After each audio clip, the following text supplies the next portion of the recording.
দেন আমাদের ঠাকুরের গলায় ভীষণ যন্ত্রণা, সবাই বসে আছে, আর কেউ যেমন হয় আর কি, সবাই এক একটা এক রকম বলছে। তখন বলছে ঠাকুরকে বলছে, আপনি একটু এই খান, আপনি একটু ওই করুন, আপনি এরকম করুন, যেমন সবাই এটা করে বলে। কারোর ধারণা নেই ওই ক্যান্সারটা কী অসুখ, কিন্তু বলে যাচ্ছে। ওখানে বসেছিলেন খোকা মহারাজ, উনি খানিকক্ষণ পরে বলছেন ওনার কিন্তু আসলে না কিচ্ছু হয়নি, এমনি লোক দেখাচ্ছেন। তখন ঠাকুর বলছে এই রে ধরে ফেলেছে। এখন ওই ধরে ফেলেছে মানে সত্যি সত্যি ঈশ্বরের শরীরে কিচ্ছু হয় না, শরীরটাই তো নেই, শরীরটাই তো কল্পনা, এমনিভাবে উনি এ করেছেন, আসলে তো কিছু হয়নি, কিন্তু আমাদের মতো করে দেখাচ্ছেন বলেই মনে হচ্ছে কি কষ্ট, এবং এই কষ্টের মধ্যে তিনি ঈশ্বরকে ধরে আছেন।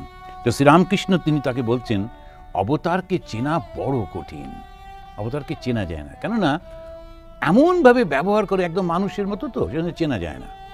কারণ আমরা মনে করি যারা ধর্মীয় লোক তাদের অসুখ বিসুখ করবে না, তাদের খিদে পাবে না, তারা এরকম।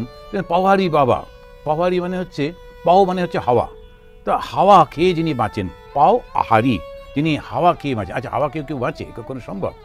খায়, অল্প স্বল্প খায়, একটু রাত্রের দিকে হয়তো খায়, লুকিয়ে খায়, এরকম। কিন্তু ওই লোকে একদম খুব খুশি, কী ব্যাপার না, উনি কিছু খান না, পাওয়ারি বাবা। আমাদের এখানে মাঝে মাঝে দেখা গেল যে দুধ, তারপরে কলা, এগুলো সব কমে যাচ্ছে, কি খাওয়ার তো লোক নেই, কমলো কী করে? তখন বোঝা গেল আচ্ছা একজন পাওয়ারি বাবা আছেন, তো উনি মাঝে মাঝে ওই রাত্রিরে সবাই চলে গেলে টুকটুক করে। এখন এইগুলো হচ্ছে কখনো হতে পারে না, অসম্ভব। কেন? শরীর যদি থাকে তো শরীরের যা যা ধর্ম সেগুলো হবেই হবে।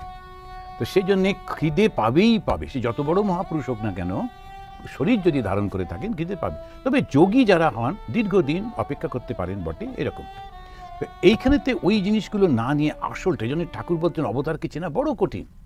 তো লোকেরা সবসময় মনে করে এক এক রকমের মিরাকল দেখাবে, এই করবে ওই করবে, তা কিন্তু নয়। এখানে উনি ঠিক চিনতে পেরেছেন, গীতাতে পরিষ্কার করে বলছেন ইয়ো মাম বেত্তি তত্ত্বতঃ, যে আমাকে ঠিক ঠিক একেবারে তত্ত্বত জানতে পেরেছে, তার কিন্তু খুব ভালো হয়, সে মুক্ত হয়ে যায়। তত্ত্বত মানে কি? এই যে কুন্তী প্রথমেই বললেন তুমি প্রত্যেকের অন্তরে রয়েছো, তুমি প্রত্যেকের বাইরে রয়েছো, আর একমাত্র তুমিই রয়েছো। আর তোমাকে আমরা ধরতে পারছি না, কেননা ইন্দ্রিয়গুলো তোমাকে জানবার মতো সেই রকমভাবে তুমি তৈরি করে দাওনি। যেমন কম্পিউটারের মধ্যে ক্রিয়েটার সম্পর্কে কোনো ডেটা ফিডিং করা নেই, তেমনি তুমি আমার ইন্দ্রিয়গুলোকে সেইভাবে তৈরি করোনি যাতে আমি তোমাকে জানতে পারি।